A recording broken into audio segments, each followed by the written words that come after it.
Bugün sözleydiğin dersimiz iman degen nima degan temani sözleyimiz. Biz ders başlagandan beri dersimizin temasini ötde iman dersi qatamiz. Shundaq qo, endi shu biz qilayotgan darsning ismining nima ekanligini bilmaydiganlar bo'lishinglar mumkin. Ya'ni iman degan zodi nima? Bu iman deganga qanday erishimiz biz? Bugungi dersimiz biz iman to'g'riliq so'zlaymiz. Bugungi dersimizde bizniki hal qiladigan ikki cho'ng muhim nuqtamiz bor. Birinchisi iman degan nima? İman degan nimani aniqlaymiz. Bugunimiz ikkinchi nuqtamiz bo'lsa, iman etish bilan qanday foydaga erishimiz? Ya'ni iman etsak biz qanday foyda olamiz degan temani so'zlaymiz. Nima bo'lsa, bir-birlab kelaylik. Birinchi savolimiz nima edi? Iman degan nima deb. Buning javobi, ya'ni iman deganimiz qalb bilan tasdiq qilish, til bilan iqror qilish va amaliyotda isbotlash deb yig'inchoqlab shunday aniqlanmasak bo'ladi. Ya'ni qalb bilan tasdiq qilish, til bilan iqror qilish va amaliyotda isbotlash. Mushu uchi birlik kelgan vaqtda biz iymon etgan bo'lamiz. Ya'ni iymon shakllanadi. Undaqda biz bu qalb bilan tasdiq qilish degan gap, til bilan iqror qilish degan gap, amaliyotda isbotlash degan gap. Bu masalalar ustida bir-birlab kelaylik. Birinchisi nima? Qalb bilan tasdiq qilish. Qalb bilan tasdiq qilish nima degan gap?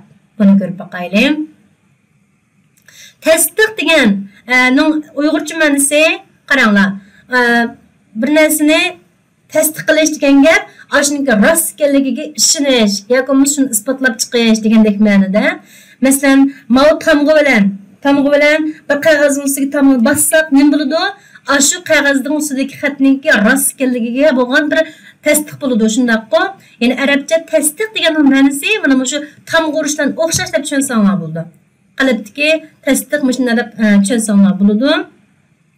Ya'ni tasdiq qilish degan nima degan gap desanglar, Allohning yakka yagona iloh va Rabb ekanligiga chin qalbidan cheksiz ishonish, bu qalb bilan tasdiq qilish deb ataladi. Allohningki yakka yagona iloh ekanligiga va Rabb ekanligiga, bu iloh va Rabbning farqi bor. Keyingi darslarimizda o'rganamiz buni. Shuningga chin qalbidan cheksiz ishonish biz nima deydi ekanmiz? Qalb bilan tasdiq qilish deydi ekanmiz. Undaqda cheksiz ishonish degan gapga bir misol keltirib boqay sizlarga. Mana rasmga qarab boqinglar. Bu rasmda bir o'g'il bola bilan bir tane it bor ekan. Desam ishonamsizlar? Va ustoz. Ya'ni ko'z bilan ko'rib turgan ekan, cheksiz ishonamiz, shundaqmi?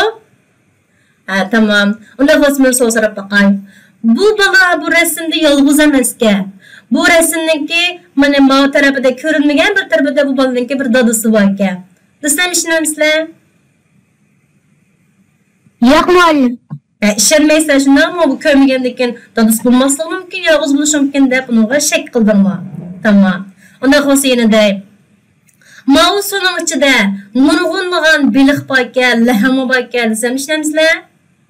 Yo'q. Buni ishonmaysizlar. To'g'ri.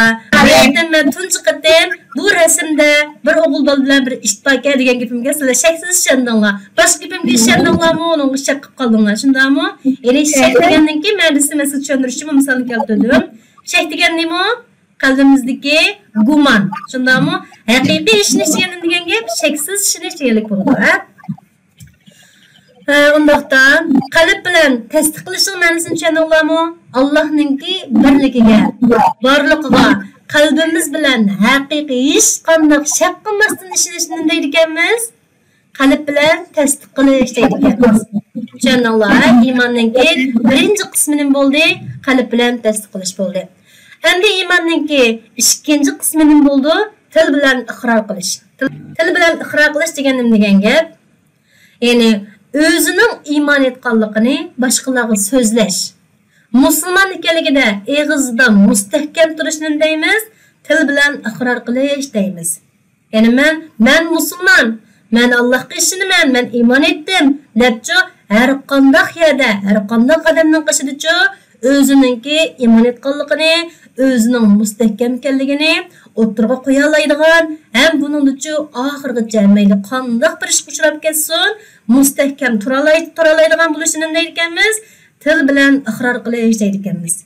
Ya'ni Allohningki borligini, birligini, ya'ni Allohning qalbimiz bilan tunib qo'yib, og'zimiz bilan iqror qilsak bo'ladi ekan, bo'lmaydi ekan. Ya'ni qalbimiz bilan tasdiq qilgandan keyin cho'qim tilimiz bilan iqror qilishimiz kerak.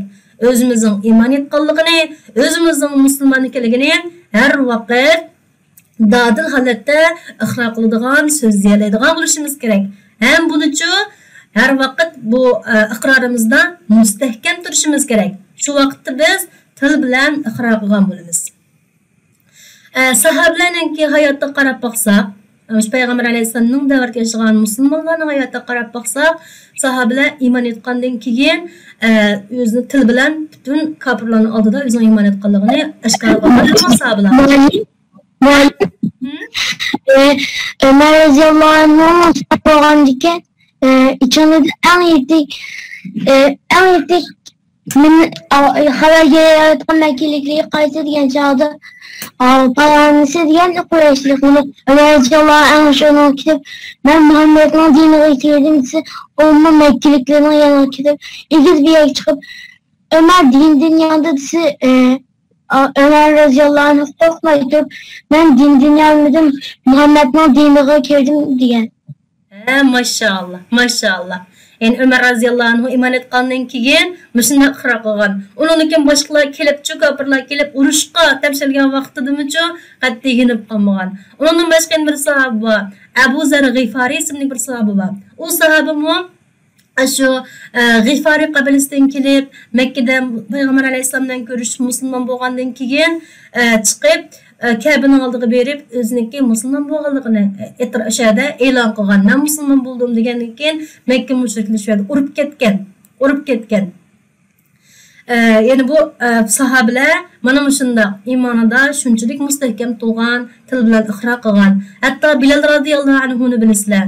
Kofirlar Bilal radhiyallohu anhu musulmon bo'lgandan keyinchi iymoningdan yong'in deb har xil qiyin qistoqlar qolgan.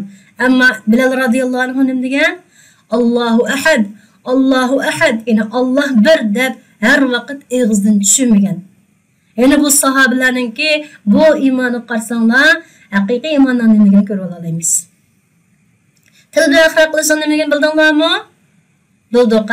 Agarda biz qalbimiz bilan haqiqiy Allohga ishini tasdiq qilib turib, tilimiz bilan o'zimizningki iymoniga aytganligimizni aytamisak, iymon etgan bo'ladi ekanmiz, olmaydi ekanmiz, ha? Yana birisini qishig'i berib, biz musulmon holatda turib, birisini qishig'i berib qo'rqib, "Yo'q, men musulmon emas, men sizning diningizda" desak, biz iymon etgan bo'ladi ekanmiz, hargiz iymon etgan bo'lmaymiz, ha? Buni tushungan bo'lsanglar, 3-nuqtaga kelaylik. Ama ben sahabeyle imanını yuşurken. Ben sahabeyle imanını yuşurken. Bu çağda sahabeler naitim aciz halatta boğaşqa başqanınki ziyan yetişini saqlab qalish uchun Peygamber aleyhisselam imanını yuşurishga buyurgan. Peygamber aleyhisselamning buyruqlarini yuşurgan. Umu bir ayrım bir mesele. İmanninki 3-chi tarkibi amaliyotda isbotlash. Yani bu nima degan gap desanglar, Allah'ın buyruqlarini qilish, Allah'ın to'sqanlaridan yenish deganlik. Yani Allah bizning Qur'on Karimda Peygamber Aleyhisselam'ın sünnetlari bilan nima buyurgan bo'lsa, shuni qilish, nimadan to'sqan bo'lsa, shuni yenish, yani amaliyotimizni isbotlash, bu iymonninki yana bir tarkibiy qismi. Agar biz qalbimizdan Allah'ın tasdiq qilib turib, tilimizdan iqror qilib musulmon deb turib, lekin Allohning buyruqlarini qilmasak, hech qanday amaliyotimiz bo'lmasa, biz iymon etgan bo'lamiz ekanmiz, iymon etgan bo'lmaymiz. Ya'ni iymon yuqorqi 3 qismdan, ya'ni qalb bilan tasdiq qilish, tilimiz bilan iqror qilish va amaliyotda ko'rsatishimiz iborat 3 talabninki to'liq bir kelishi bilan ondan keyin amalga oshadi. Ondan keyin biz haqiqiy iymon etgan bo'lamiz. İmanның ma'nosini tushundinglarmi? İman degan nima? Qaysingda baqsa iymon degan nima degan gapga? Men deb baqsam bo'lamda. Tapiqmi? İman degan Allohga qalbdan tasdiq qilish, til bilan iqror qilish va isbotlash. Maşallah, maşallah. Endi bu amaliyotda isbotlash kelaylik. Yani Allah Taala bizning amaliyatimizda qanday qilgan amallarimizni qabul qiladi. Yani qanday amallarni Alloh qabul qiladi. Bu to'g'ri qarab boqaylik.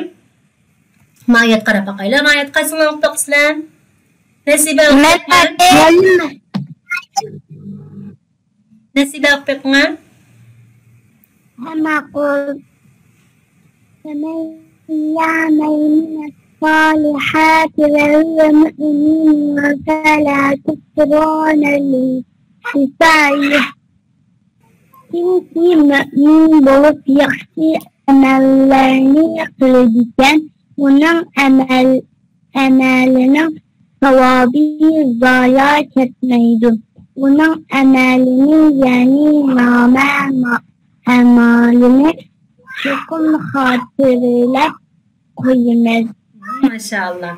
Yani biz imanın terkibi kısmının üçüncüsünü amel kılıştırdık şunda o. Yani Allah Teala Kur'an-ı Kerim'de Enbiya suresinin 94. ayetinde kimiki mümin bulup yaxşı amellerini kılıdıken onun amelinin sahibi zayi etmeydi dedi. Onun amelini yani nama amelini çokum hatırlap koymaz dedi. Yani biz qanday amel kılsak Allah Teala bizim amelimizi hatırlap koydu. Yaxşı amelimiz zayi etemdi, herkes zayi etmeydi. Endi qaranglar, bu imanninki tarkibiy qismidan 3danki birisi kam bo'lib qolsa qanday bo'ladi? Yana bu 3dan birisi kam bo'lib qolsa qanday bo'ladi? Bu masalaga qarab boqaylik. Allah Taala chin qalbidan ishonish bilan uning roziligini ko'zlab, ixlos bilan qilingan amallarni qabul qiladi deydi. Yani Allah Taala chin qalbimiz bilan Allah Taolaga ishonib, yani Allah Taolaga tasdiq qilib Annikin amel qilsaqchi Allah Taala anniki qabul qiladi deydi. Yani qalbimizdan tasdiq qilmay turib, qilingan amal qabul qilinadi ekan, amalimiz qabul qilinmaydi ekan. Yani birinchi tarkibiy qismi nima edi? Allohga qalbimizdan tasdiq qilishdi. Tasdiq qilmay turib amal qilib qolsaq, tasdiq qilmay amal qilib qolsaq, amalimiz qabul bo'ladi ekan, amalimiz qabul bo'lmaydi ekan, ha? Ma oyatni qaysini o'qib baqsizlar? Imron o'qiyapman. بسم الله الرحمن الرحيم وما أمروا إلا ليعبدوا الله مخلصين له الدين حنفاء ويقيموا الصلاة ويؤتوا الزكاة وذلك دين القيم. مؤلف القدسي Ular faqat ibodatni Allohga xolis qilgan haq dinga e'tiqod qilgan holda ya Allohga ibodat qildi. Namozni ado qilishga, zakotni berishga buyurildi. Ana shular, ya'ni ibodat, ixlos, namoz, zakotlar to'g'ri dindir. Maşallah. Allah Taala bu oyatda aytdi. Ular faqat yani müminler ibadatni Allohga xolis qilgan, haq dinga e'tiqod qilgan holda yolg'iz Allohga ibodat qilishga buyurildi deydi. Yani biz nimaga buyurildik? Faqat Allohga bo'lgan qatmushish, hech qanday shak bo'lmagan bir tasdiq bilan, Allohga bo'lgan iymonimiz bilan amal qilsak, amal qilsak Alloh uni qabul qiladi. Yani bizni Alloh taolo nimaga buyuribdi? Xolis Alloh uchun ibodat qilishga buyuribdi. Keyin qarab boqaylik. Yani bildinglar, biz qalbimizda haqiqiy Alloh bo'lgan ishonch bilan amal qilgan bo'lsak, undan keyin Alloh taolo qabul qiladi ekan. Alloh faqat xolis Allohga qilgan ibodatni qabul qiladi ekan. Bu birinchi mazmun. Ikkinchi mazmun qaraylik. Qalbida tasdiq qilmay turib, qaranglar, qalbida tasdiq qilmay turib, tilida iqror qilish va amal qilish munofiqning alomati deydi. Qalbida Alloh taologa ishonmay turib, tilida men musulmon desa va musulmonning amalini qilsa, masalan namoz o'qisa deyli, bunday kishi nima bo'ldi ekan? Munofiq bo'ldi ekan. Bu munofiqning alomati ekan. Munofiqning alomati ekan. Munofiq degan qanday kishilar? Munofiq deganimizning qanday kishilar ekanligini oyatdan ko'rib boqaylik. Oyatni Xadija o'qib beqinglar. Makul Ustaz, Bismillahirrahmanirrahim. Ve izâ lekullezîne âmenû kâlû âmennâ ve izâ khalev إلى شياطينهم قالوا إن معكم إنما نحن مستهزئون.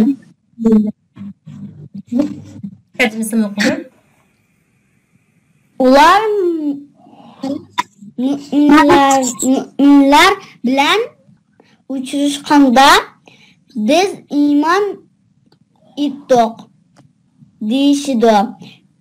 Şeytanları yani münafık kattıbaşları bilen yalğız cayda tepişkanda bulsa biz hakikaten sizler bilen bilmez.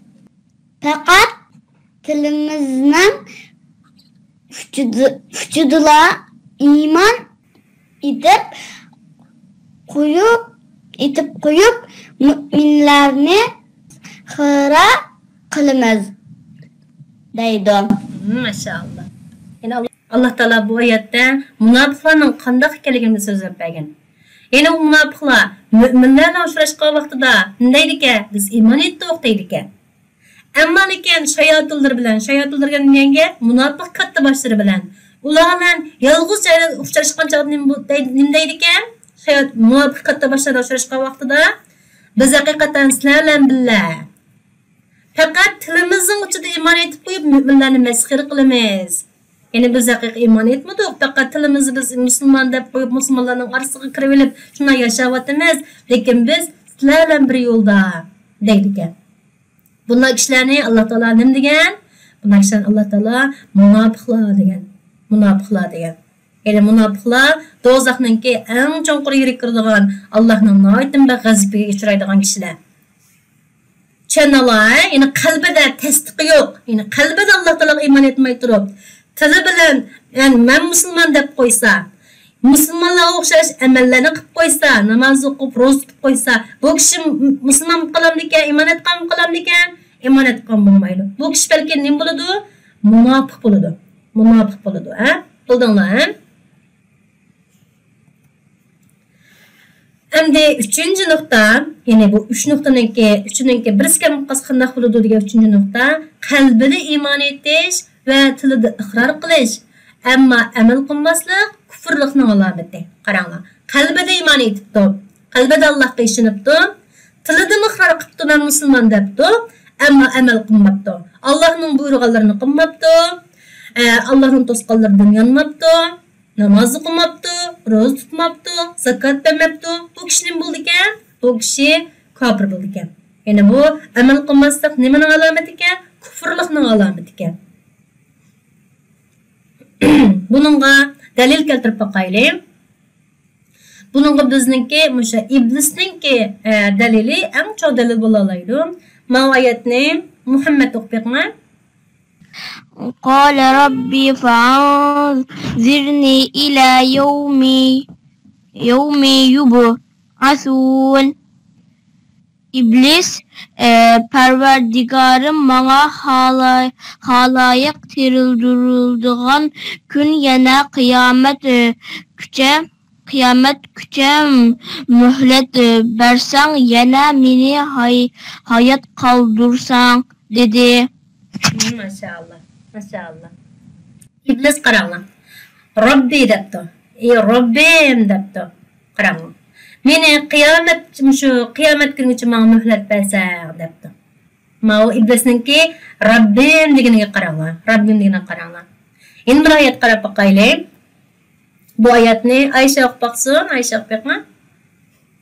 Va iz qulna lil malaikati isjudu li adama fasajadu illa iblisa aba wastakbara wa kana minal kafirin. Öz vaqtida farishtalarga Adamga sajda qilinglar dedik. İblis'ten başka hemmisi secde kıldı. İblis secde kılıçtan baş tarttı. Tekebburluk kıldı. O kafirlerden bulup gitti. Bakara suresi 34. ayet. Maşallah. İlgili ayette biz iblisninki Rabbi degan gapni ko'rdik. Shundan Rabbim deganni ko'rdik. Endi qaranglar. Allah Taala farishtalarga odamga sajda qilinglar dedi. Sajda qilinglar dedi. İblisdan boshqa hamma farishtalar ham sajda qildi. Lekin iblis-chi sajda qilishdan bosh tortdi. Takabburlik qildi. Nima sababdan bosh tortdi? Takabburlik yuzidan bosh tortdi. Men o'tdan yaratilgan, sen uni maydan yaratding, men undan ustun deb takabburlik qildi. Shuni ularni qanday qildi? Odam alayhisolamga sajda qilmadi. Shu Alloh taolo uni nikinim dedi. İblis haqida u kofirlardan bo'lib ketdi dedi. Yani Allah'nınki Adem'e secde qilinglar degan buyruğuna iblis amal qilmaganligi uchun Alloh taolo uni kofirlardan qildi. Hamda jannatdan qo'g'lavatdi. Endi buniga qarasak, iblisninki musharikda qarab yiqinglar. İblis Alloh taoloni tonuydi shundaqku. Alloh taologa qalbidan ishonadi. Allah Teala'nı tili bilan iqror qiladi, Robbi devatidi. Robbim devatidi. Tili bilan iqror qiladi. Ammo iblis nima tepilmadi? Yani Allah Teala'ga itoat qilish tepilmadi. Yani Allah Teala'ga amaliyotida Allah bo'lgan itoatni ko'rsatmaganligi uchun Allah Teala iblisni kofirlardan qildi. Hamzani tushundinglarmi? Yani iymonning 3 tarkibiy qismini ko'rsatib olsak, iblis qaysi bor ekan? Qalbi bilan tasdiq qilish bor ekan, til bilan iqror qilish bor ekan. Ammo nima yo'q ekan? Amaliyotida Allohga itoat qilish yo'q ekan. Shuning bilan Alloh taolo iblisni qo'yibdi, kofirlardan qo'yibdi. Yana shu misoldan bilamiz, bu iymonning 3 tarkib qismi bo'lgan amal qilish bo'lmasa, bu kofirlarning ifodasi bo'lib qoladi. Tushundinglarmi misolni? Tushundinglar inshaalloh. Biz keyingi darslarimizda bu iblisniki qissa haqida qaytadan dars so'zlaymiz. Shu vaqtda tag'am yaxshi tushunasizlar inshaalloh. Endi xulosalaylik. Bu iymon degan nimaga? Iymon degan qalb bilan tasdiq qilish, til bilan iqror qilish va amaliyotda isbotlash ekan. Bu uchudinki birisi kam bo'lib qolsa, qanday oqibat kelib chiqar ekan? Buni xulosalab boqaylik. Qalbi bilan tasdiq qilish bo'lmasa, amallari qabul bo'ladimi ekan? Qabul bo'lmaydi ekan. Bu birinchisi. İkincisi, qalbi bilan tasdiq qilish bo'lmay turib, til bilan iqror qilib, amal qilsa, bu nimaning qatoridan bo'ldi ekan? Munofiqning qatoridan bo'ldi ekan. Bu ikkinchi mazmun. Uchinchisi nima? Qalbi bilan tasdiqi bor, til bilan iqrori bor, ammo lekin amaliyoti bo'lmasa, bu nima bo'ldi ekan? Kofir bo'ladi ekan. Mush uchun bilib olsanglar bo'ldi. Ya'ni iymon degan mush 3 qismdan tarkib topadi. Buning birisi kam bo'lib qolsa, iymon bo'lamdi ekan, iymon bo'lmaydi ekan. Bildinglarmi? Tushundinglarmi darsni? Muallim, bek maqtan tushundim. Maşallah. Ustoz. Unda bo'lsa, iymon etish bilan qanday foydaga erishamiz? degan savolning javobiga kelaylik. Alloh taolo Qur'oni Karimda Mujodala surasining 11-oyida mundaq degan, marziya o'qib beqma. Mayli, men Uyg'urcha o'qiyamaydim. Arabchasini o'qimaysiz. Yarfa'alla kullu lazina amanu minkum walla zina utul ilma darajatin. Maşallah. Uyg'urchasini qarasang o'qib beqsizlar. Men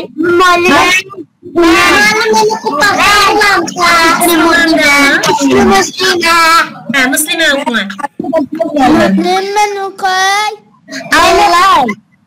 Allah sizlerden iman eytikanlar ve ilim bilgenlerini bir kança derece yukarı götürüdü. Allah sizlerin kılıvatkan işinlerde toluk haberdar. Maşallah, maşallah. Qaranglar, biz iymon etishdan nimaga erishamiz degan savolning javobini bu oyatdan chiqarib boqaylik. Alloh taolo deydi: Allah sizlardan iman etgan ve ilim verilgenlerini bir qancha daraja yuqori ko'tardi deydi. Yani biz iman etsek bizim derecemiz ko'tarilardi ekan. Albatta Allah Taala bizning darajamizni ko'tardi ekan. Yani dunyodami va oxiratdami Allah Taala bizning darajamizni ustun qildi ekan. Yani biz iman etishdan erishadigan birinchimiz bu. Biz iman etish bilan bir qancha daraja martabamiz yuqori ko'tariladi. Bildinglar? İkinchisi Allah Taala iman etgan mümin ve mümin bandalarga nimalarni va'da qildi? Bu oyatdan ko'rib boqaylik. Muallim ben okay. O'qing. Abduveli o'qing.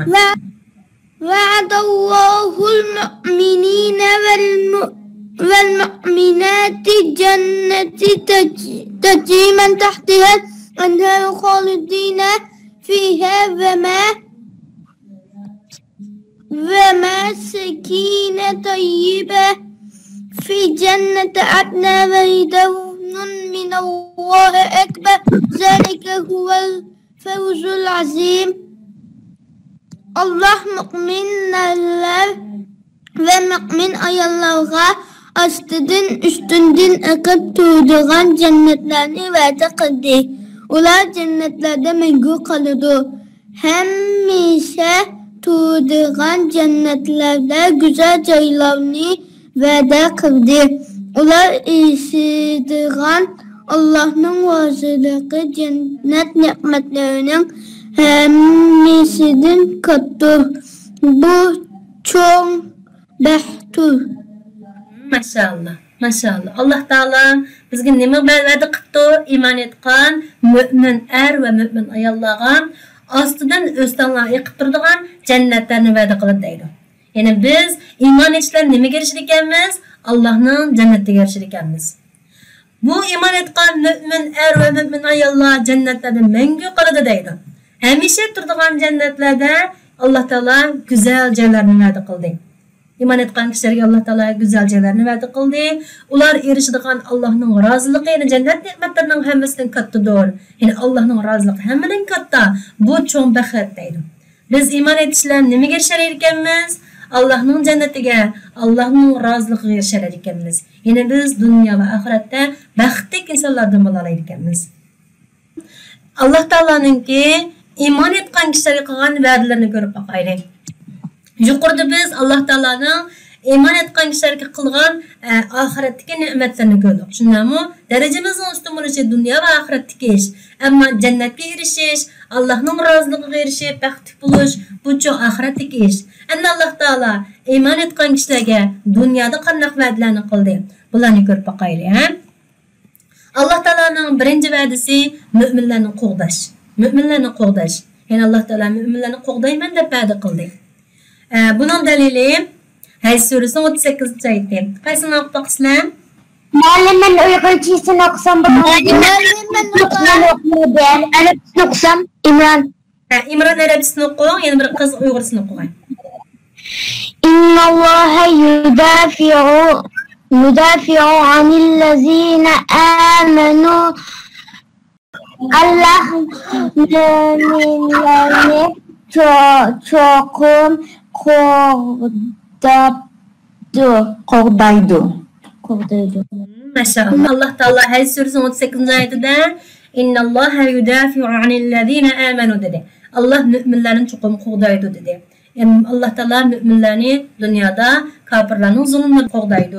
Har xil yomon ishlardan qo'g'daydi. Allah'ın bizga qilgan va'dasi bu. Endi ikinci va'dasi Allohninki müminlar qilgan ikinci va'dasi müminlarga yordam qilish. Qaysini o'qisizlar? Ustoz men o'qisam, muallim men o'qisam. Abduveli o'qing. Ma'qul muallim. Zikra haqqan alayna nasrul mu'minin. Müminlerge yardım qilish bizga tegishli bo'ldi. Sura 47 oyat. Allah Taala müminlarga yordam qilaman deb va'da beribdi. Yana qolgan va'dalarni ko'rib boqaylik. Allah Taala müminlarga ega bo'lish to'g'risida va'da qilgan. Bu oyat biroz jiqkan. Qaysini o'qib boqsizlar? Mana kupasan bulandan bayılmam Muslima. Mana Muslima siz Arapçasını oqing, qaysi Uyg'ursini o'qiysizlar? Siz Uyg'ursini o'qing, tamam. الله ولي الذين آمنوا يخرجوهم من الظلمات إلى النور والذين كفروا وأولياؤهم هم الطاغوت يخرجونهم من النور إلى ظلمات أولئك أصحاب النار هم فيها خالدون. Yaxshi, Ömer Uyg'ursini o'qing. Allah müminlerinin ilgisidir. Onların küfrüne zulmetlikten imanın yorulukla çekirdi. Kafirlerin ilgisi tağuttur. Onların imanın yorulukten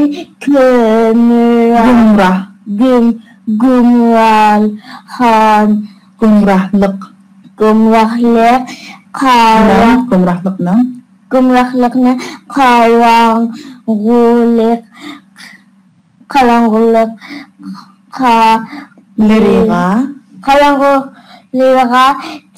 çekirdi.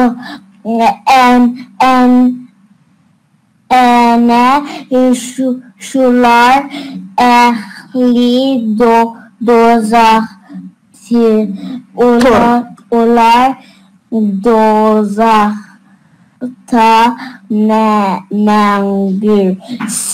mengü kalgıçlardır. Süre Bakara 257 ayet. Maşallah. Allah Teala bu ayette Allah müminlerinin egisidir deydi. Yani bizim egimiz kimke? Biz müminlerin egisi Allah'ke.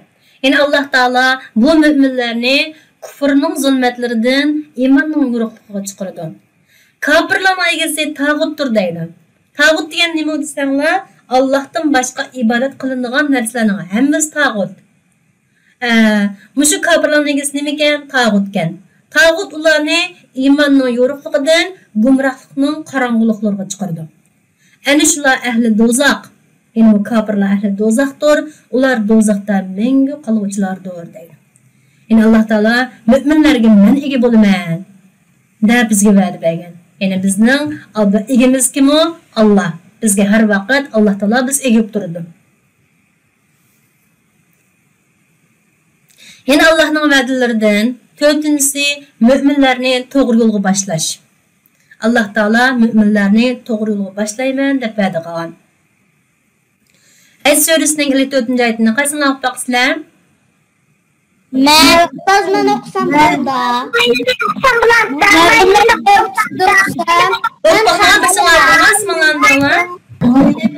burada. Muhammed وإن الله لا يهدي الذين آمنوا إلى صراط مستقيم. الله müminlerini hakikaten yola başlangıcı yol. Maşallah. Allah Taala müminlerini hakikaten doğru yolga başlayıcı. Biz ezip gidip qalsaqçı Allah Taala mümin bandalarga doğru yolni ko'rsatib berdi. Şuna bilan bizni doğru yolga minishga boshlab qo'ydi. Bu Allohning müminlarga qilgan bir va'dasi. Yana bir va'dasi qarab baqaylik. Alloh taolo mu'minlarni izzat qilish va'dasini bergan. Ya'ni mu'minlarni men izzat qilaman degan va'dani bergan. Bu oyatni Munofiqun surasining 8-oyatini qasinlab baqsizlar. Faqat o'qmoq birsini o'qinglar, arabchisini birsinglar, uyg'ursini birsinglar o'qinglar. Arabchisini qasinlab qo'ysizlar. Ben Uygurcasını okusam oldu malum Adile. Ma'qul. Adila siz uyg'ursini o'qing. Kim arabchisini qo'ydi? Malam ismi Mu'mina, ben okup bakayım. Ben Mu'mina siz o'qinglar, Mu'mina siz o'qitmabdiman.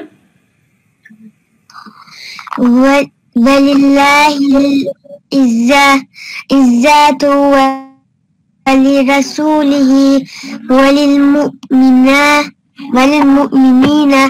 velakinnel munafikina la ya'lemun. Maşallah. Uyg'urchisini Alida o'qing. Galibe Allah'a, Allah'ın peygamberimizge ve müminlerge mensup. Lekin münafıklar galibinin Allah'ın düşmanlarıga emas, dostlarına mensup ikenligini bilmeydi. Maşallah. Allah razı olsun. Ayet qaranglar. Velillahil izzatu ve lirasulihi ve lil mu'minina deydi. Yani izzat Allah uchundir ve Allah'ın Resulü uchundir ve müminler uchundir deydi. Yani izzat nima Uyg'urchasida g'alaba deb oldim. İzzat deb tushunsalar bo'ladi. Yani Allah Taala izzatni kimga xos debdi? Allohga, Allohning Rasuliga, müminlarga xos debdi. Ama munofiqlar buni bilmaydi. Munofiqlar buni bilmaydi deydi. Allah Taala mujnaq Allah'ın elçisini, peygamberlerini ve müminlerini izzatli qilgan. Bundan başqa Allah'ın va'dalaridan 6-si pak rizq berish. Pak rizq berish va'dasini qilgan Allah Taala. Bu oyatning bir qadar uzun ekan. Qaysini o'qib baqsizlar? Malim men Ayşe. Ayşe o'qing. Malim men Qay. ولو أن أهل القرى آمنوا واتقوا لفتحنا عليهم بركات من السماء والأرض ولكن كذبوا فأخذناهم بما كانوا يكسبون. Peygamberlerini inkar kılganlıktan halak kılıngan şehirlerinin ahalisi iman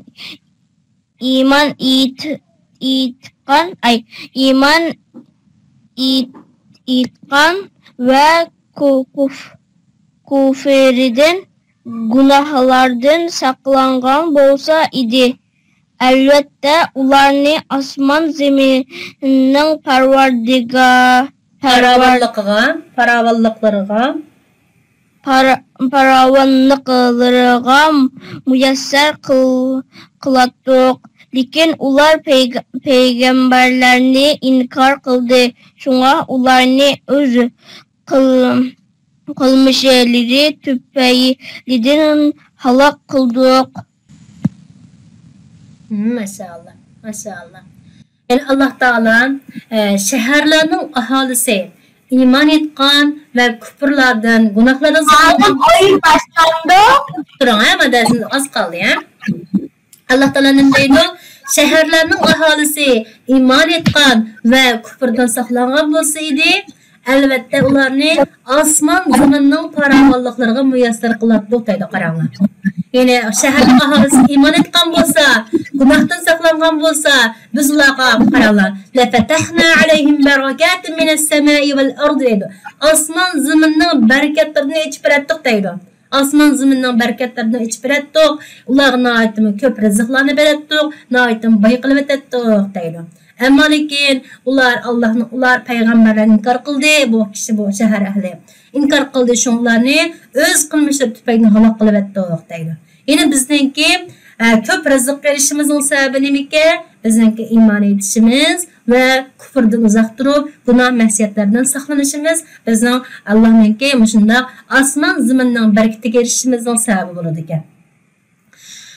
Bugün dersimizin məzmunu şu. Allah Taala bunun başqa nurgun vədlərini qılğan. Mən sizlərə bu dərsdə həmin qıvarsam esimlərdə qalmadı. Şunu çıxmış 6-sını keltirdim. Allah Taala iman etgan müminlərə şundaq pak rızıq berishni, onun başqa müminlərni izzətli qilishni, müminlərni to'g'ri yo'lga boshlashni, müminlərə ega bo'lishni, müminlərə yordam qilishni və müminlərni qo'llashni va'da qildi. Eğer biz haqiqiy iman etsak, imanımız Allah'a yarısı qana oldu ekanmiz, Allah tarafdan qo'g'dildi ekanmiz, Allah bizga yordam qiladi ekan, Allah bizga ega bo'ladi ekan, Allah bizni to'g'ri yo'lga boshlab xato yo'ldan qaytaradi ekan, bizni dunyo oxiratda izzatli kishilardan qiladi ekan, boshqa qul qilib qo'ymaydi ekan, dushmanning qo'liga tushirib qo'ymaydi ekan, yenichi pak rizqlarni berib bizning rizqimizni kengaytirib qiladi ekan, bizni bayashat holatda yashitadi ekan dunyoda. Biz bugünkü gündeki Müslümanlar ne sebepten bugünkü azizlere çıkıp kaldık degan savolning javobiga kelsak, bugünkü günde bizning imanımız, yani etgan imanımız belki Allah'a yaramay qolgan bo'lishi mumkin. Bizning imanımız acizlab ketgan bo'lishi mumkin. Shuningdek Allah Taala bu rizqlarni, yani bu va'dalarni amalga oshmagan holatni ko'ryapmiz. Yani bu va'dalarning amalga oshishining sharti nima? Bizningki iman etishimiz. Bizning haqiqiy Allohga qalbimiz bilan tasdiq qilib, tilimiz bilan iqror qilib, amaliyatimizni ko'rsatib, Allohga loyiq iman etishimiz bu Allohning va'dasiga amalga oshishining sharti. Yani biz burunqi sahabalarga o'xshash, payg'ambarimizning davridagi kishilarga o'xshash haqiqiy iman etgan bo'lsak-chi qanday bo'ladi? Yani Alloh taolaning bu va'dalarini hammasi ish qilgan bo'ladi. Ona bugün dersimizin məzmunu müşəkcə, sen so'rab baqay, iman degan nima ekan? Qaysin deb baqsizlar? Muallim men deb baqay. Tepəqmi? İman degan Allohga qalbidan chin ishonish, til bilan tasdiqlash va iqror qilish, isbotlash demak ekan. Ha, yaxshi maşallah. Alloh taolo iman etgan kishilarga qanday va'dalarni qildi, qaysilarini bilsizlar? Qaysilari esingizda bor, kim deb baqdi? Men ma'lum. Tepəqmi? Birincisi qo'rqdash, ikkinchisi yordam qilish, uchinchisi ega bo'lish, to'rtinchisi rizq bilish, to'g'ri yo'lga boshlash, yaxshi. Rizq bilish, nima rizqni kang qilib berish, yaxshi. oltinchisi izzatli qilish. Qiyomat kunida izzatli qilish. Maşallah, maşallah. Onun başqa Allah Taala müminlarni qanday qildi ekan? Dunyo oxiratda darajasini yuqori qildi ekan. Shundaymi? Darajasini yuqori qildi ekan, hamda o'ziniki ostidan o'z tamoyiq qilib turgan jannatga erishtirdi ekan. Maşallah. Darsni tushundinglar bugun? Tushundim ma'lum. Maşallah. Ma'lum. So'raydigan savolingiz bormi? So'raydigan savolingiz bormi? Yo'q ma'lum. Unda bo'lsa quiz o'ynamsizlar? Ma'lum.